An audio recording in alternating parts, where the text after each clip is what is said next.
My name is Evelyn Mae Carter, and I'm 82 years old. I have lived long enough to bury a husband, raise a daughter on my own, and watch my grandchildren grow in the same quiet American town where I was born. Folks here in Maplewood, Ohio know me as the woman who always baked pies for church, kept roses blooming on her porch, and never once raised her voice in public. They thought my life was peaceful. But behind my smile, there was a storm no one could see. For years, I believed my daughter, Lorraine, loved me. She called me Mama, kissed my cheek, and told neighbors I was her rock. I gave her my retirement savings when she said she needed help after her divorce. I signed my house over in her name when she promised she'd take care of me forever. I thought I was safe.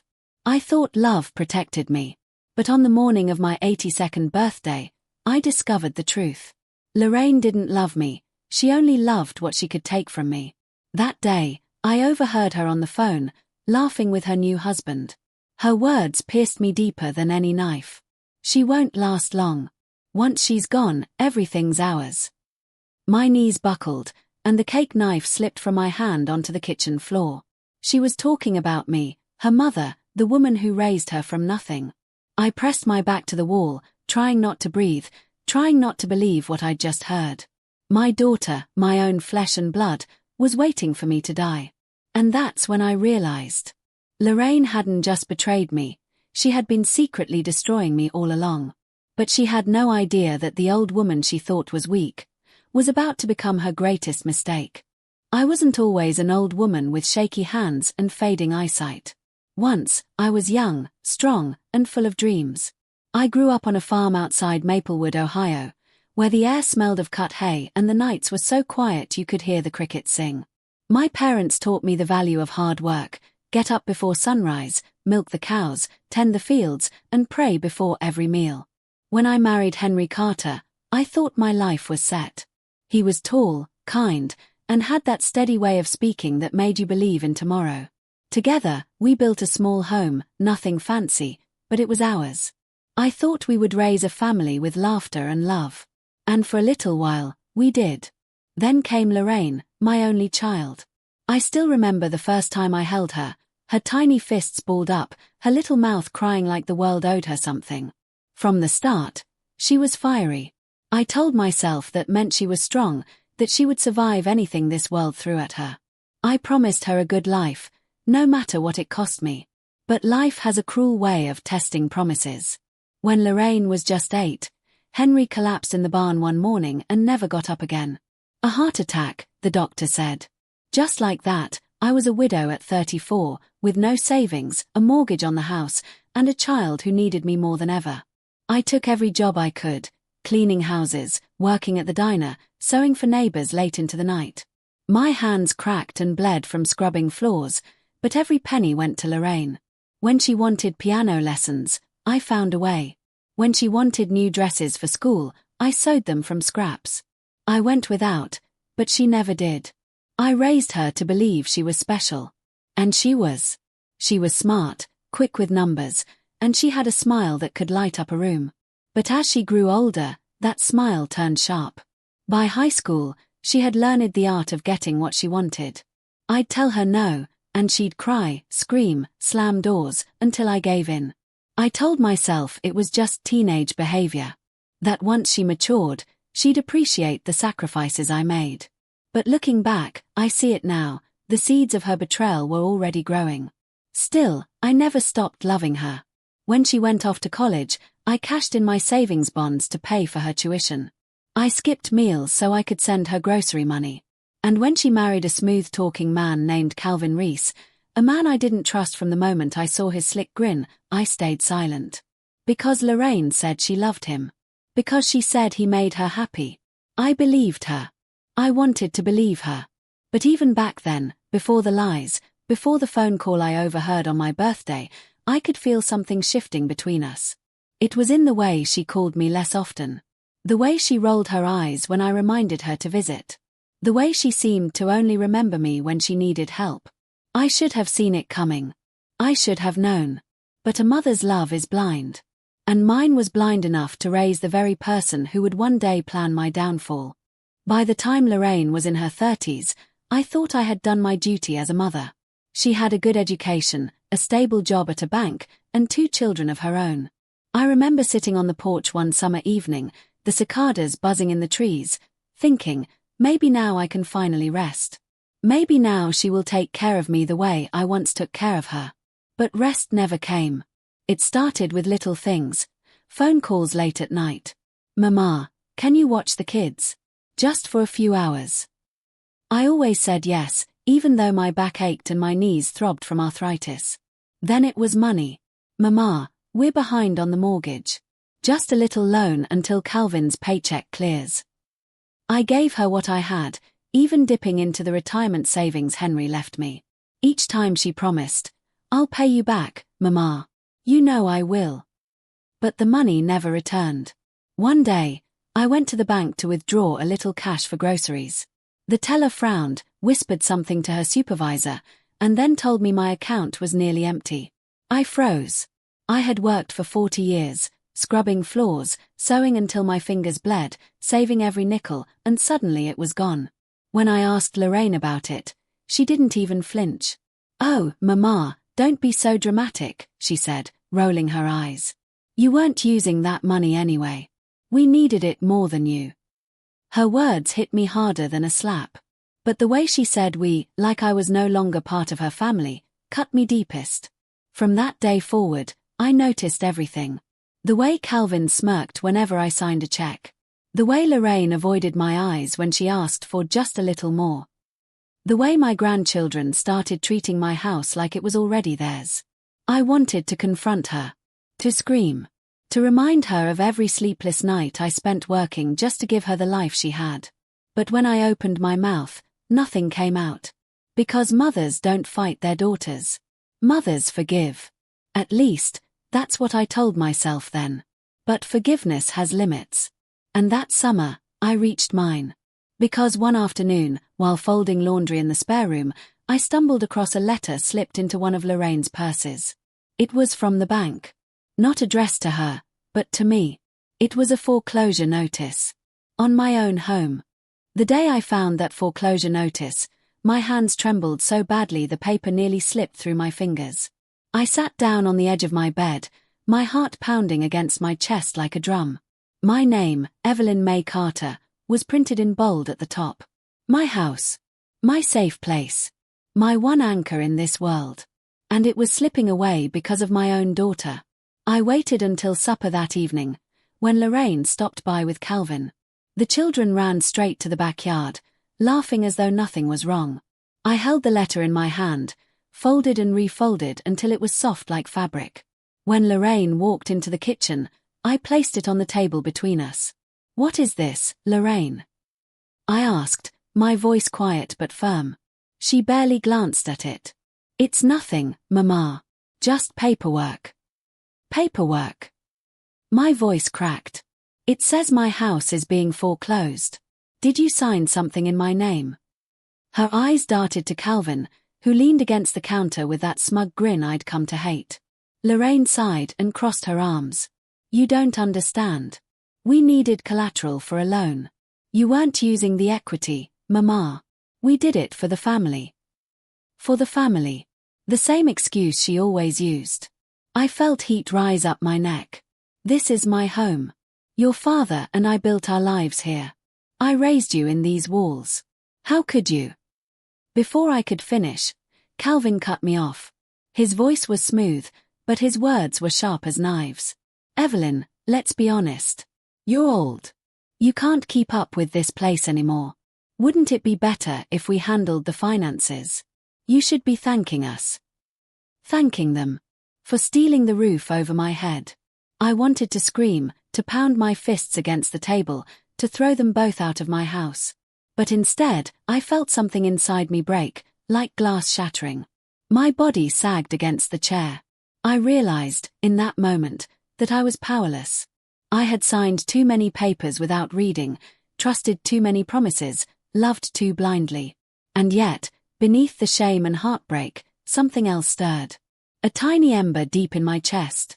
I looked at Lorraine, my daughter, the child I had once carried in my arms, and I saw not love, but greed.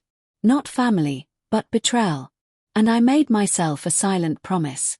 They might take my house. They might even take my name. But they would never take the fire inside me. Someday, Lorraine would regret the day she thought her mother was we. When the sheriff came with the notice, I didn't cry. I thought I would. I thought I'd collapse right there on the porch, clutching the doorframe like a fool. But I didn't. I stood tall, even as my heart shattered into 1,000 sharp pieces. My house, the place Henry and I built, where I tucked Lorraine into bed every night, where I buried my dreams and raised hers, was no longer mine. Lorraine arrived a few days later with Calvin. She didn't even meet my eyes. She just spoke fast, like ripping off a bandage. "Mama, it's better this way. We found you a place at Maple Creek Retirement Home. They'll take good care of you." Take care of me. The words tasted bitter. As if I were some broken doll to be stored away, out of sight, out of mind. I wanted to scream, "I don't need strangers to take care of me. I need my daughter to love me." But I swallowed the words. My pride wouldn't let her see me beg. The day I moved in, Lorraine packed my belongings into cardboard boxes, carelessly tossing decades of my life into piles. My wedding china. Henry's old flannel jacket. The photo album with baby pictures of her. She left most of it behind, saying, "There's no space, Mama. You don't need all this junk." Junk. That's what my life had become to her. The retirement home smelled of bleach and boiled vegetables. The walls were beige, the hallway silent except for the squeak of nurses' shoes. They gave me a room barely big enough for a bed, a dresser, and a chair by the window. I sat there that first night, staring at the parking lot lights flickering through the blinds, and I felt erased. But as the days passed, something unexpected happened. I wasn't the only one with scars. The women down the hall had stories, too, stories of children who abandoned them, husbands who left them penniless, families who stopped visiting after the money ran out. We were an army of forgotten grandmothers, hidden away where the world wouldn't have to see us. And in their voices, I found strength. We played cards at night, whispered secrets over weak coffee, and told each other the truths our families never wanted to hear. For the first time in years, I didn't feel alone. One night, as the rain pattered against the window, I made myself a vow. Lorraine thought she had buried me in this place, locked me away like a relic. But she didn't understand. I wasn't finished yet. This wasn't the end of my story. It was the beginning of my comeback. At Maple Creek Retirement Home, time moved differently. Days stretched long, marked by the clang of meal trays and the shuffle of slippers in the hallways. But at night, night was when the real stories came alive. I learned quickly that every woman in that place carried her own wounds. Marjorie, a sharp-witted 85-year-old with a voice like gravel, used to own 3 diners until her son gambled them away. Gloria, delicate as porcelain, had been tricked by her daughter into signing over her farm. And Helen, quiet and steady, lost her pension when her own nephew drained her accounts. We were different women, from different walks of life, but betrayal was the thread that bound us. One evening, as the rain tapped softly against the windows, we gathered in the lounge for our usual card game. The deck was worn, the cards soft at the edges, but it was enough. As I shuffled, Marjorie leaned in close, her eyes glinting. "You're too quiet, Evelyn. You've got fire in you, I can see it. What are you planning?" Her question startled me. I hadn't said a word about Lorraine, not really. But somehow, Marjorie knew. I hesitated, then whispered the truth. "My daughter took everything. My house. My savings. She threw me in here like I was already dead." The women exchanged looks. They understood. They didn't pity me, they recognized me. Gloria reached for my hand, her voice trembling but fierce. "Don't let her win. We may be old, but we're not powerless."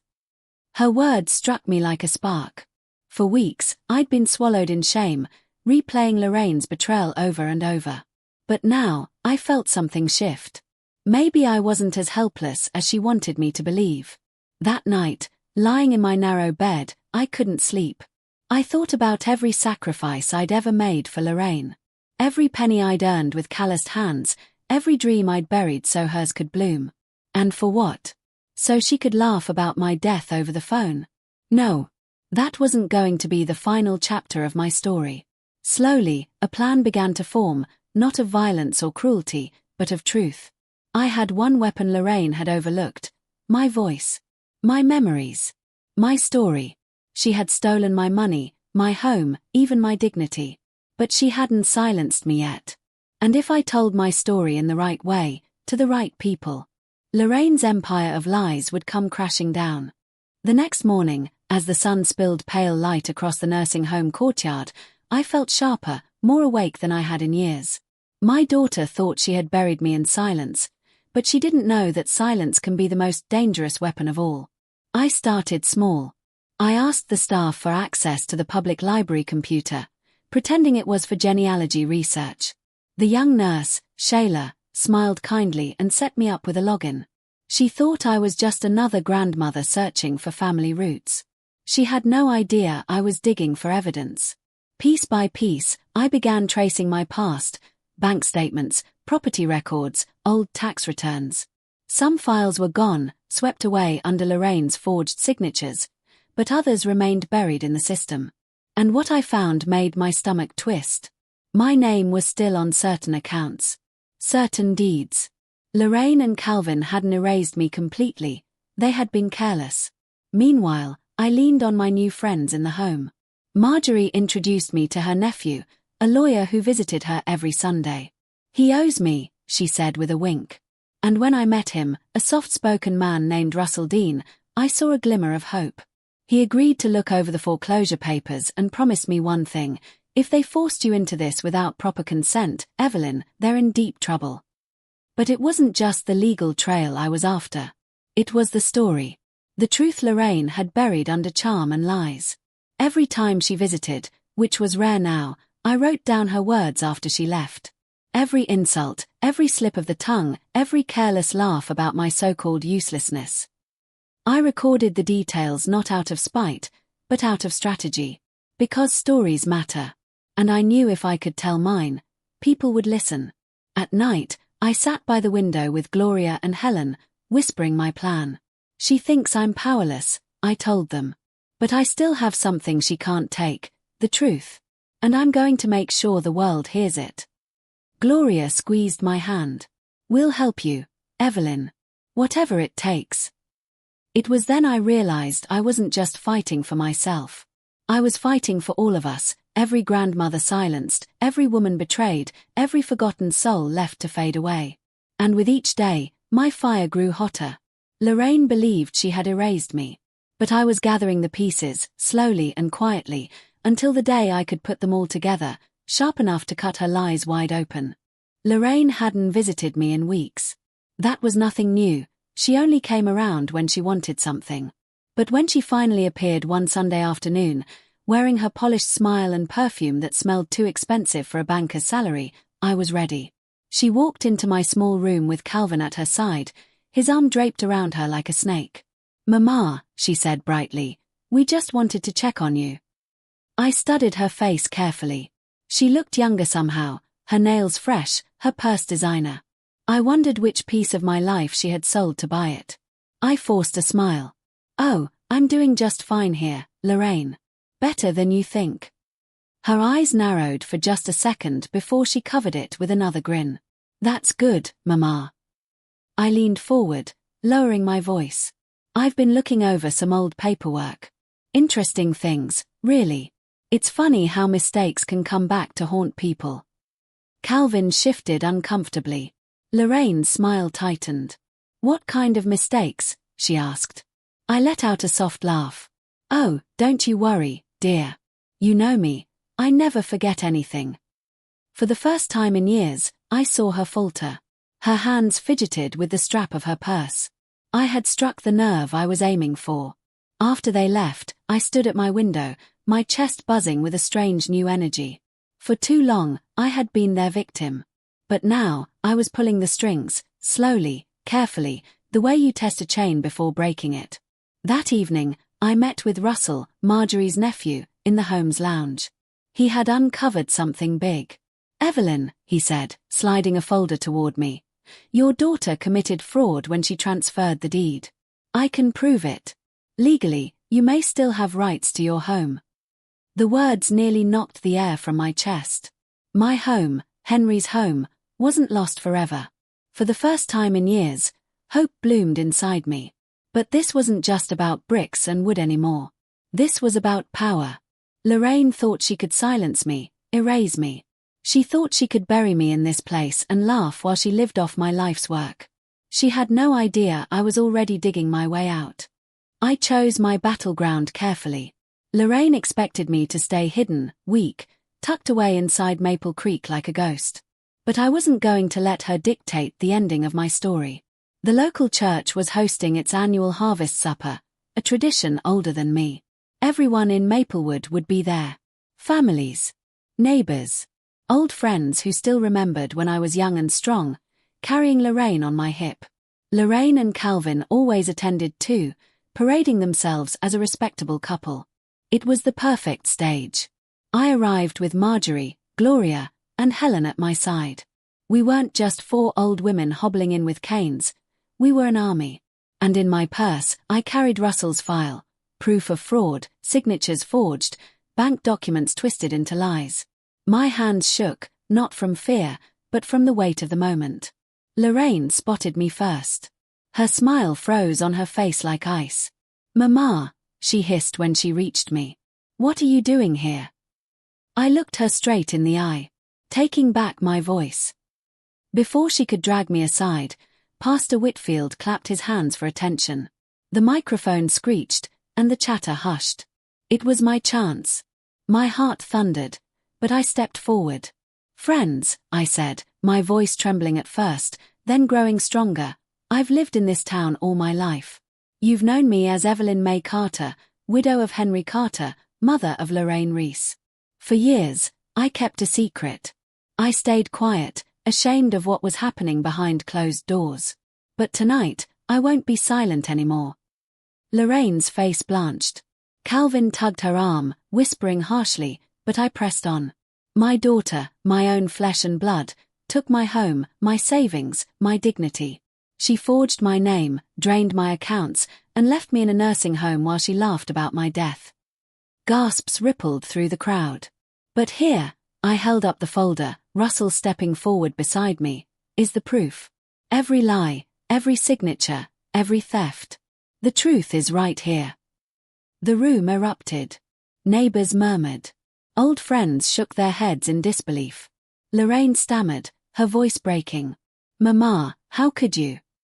I cut her off, my voice steady as steel. "How could you, Lorraine? After everything I gave you. Every sacrifice. Every night I went hungry so you could eat. You betrayed me, but you forgot one thing: old women don't break. We bend. We endure. And sometimes, we rise." Lorraine's mask cracked. Tears welled in her eyes, but I saw no regret, only rage. Calvin stormed out, slamming the doors behind him. As for me, I stood straighter than I had in years. For the first time, the chains she wrapped around me were gone. The truth was out. And in that crowded church hall, under the glow of flickering lights, I felt Henry's presence at my side, whispering, "You did it, Evelyn. You took back your power." The days after the harvest supper felt like living in the middle of a storm. Gossip spread through Maplewood faster than wildfire. Neighbors who once greeted Lorraine with smiles now crossed the street to avoid her. Calvin disappeared, his car gone from their driveway, leaving behind whispers of debts and affairs. And Lorraine, my once proud daughter, shrank before the world's eyes. Her bank put her on leave while investigators combed through the files. Her friends stopped calling. Even her children, my grandchildren, started asking hard questions she couldn't answer. But the hardest day came when she showed up at Maple Creek. She didn't knock, didn't ask permission. She just appeared in my doorway, her face hollow, her eyes rimmed red. For a moment, I saw not the greedy woman who betrayed me, but the little girl I once held, the one who clung to me after Henry's funeral and whispered, "Don't leave me, Mama." "Mama," she whispered now, her voice breaking. "You ruined me." The words pierced me. Not an apology. Not even remorse. Only blame. I stood tall, my cane steady beneath my hand. "No, Lorraine. You ruined yourself. I only showed the truth." Her lip trembled, but no tears fell. She turned and walked out, and this time, I didn't beg her to stay. I didn't chase her. I let her go. Because love, real love, cannot survive without respect. Weeks later, Russell called with the news. "Evelyn," he said, "the court restored the deed. Your house is yours again." My breath caught in my chest. Mine. After everything, my home was mine. But I surprised myself when I answered.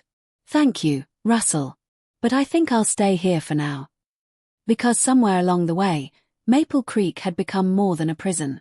It had become my battlefield, and then my sanctuary. With Marjorie, Gloria, and Helen, I had found sisters who understood me better than Lorraine ever had. Together, we were not broken, we were reborn. On a crisp autumn morning, I visited my old home one last time.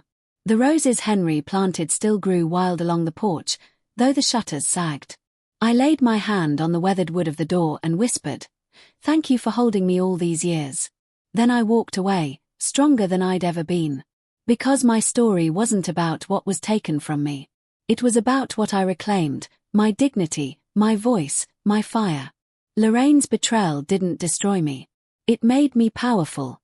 And as I sat that night in the lounge with my sisters, laughter echoing through the halls of Maple Creek, I realized the final truth. Sometimes, family isn't the blood that betrays you. It's the ones who stand with you in your darkest hour.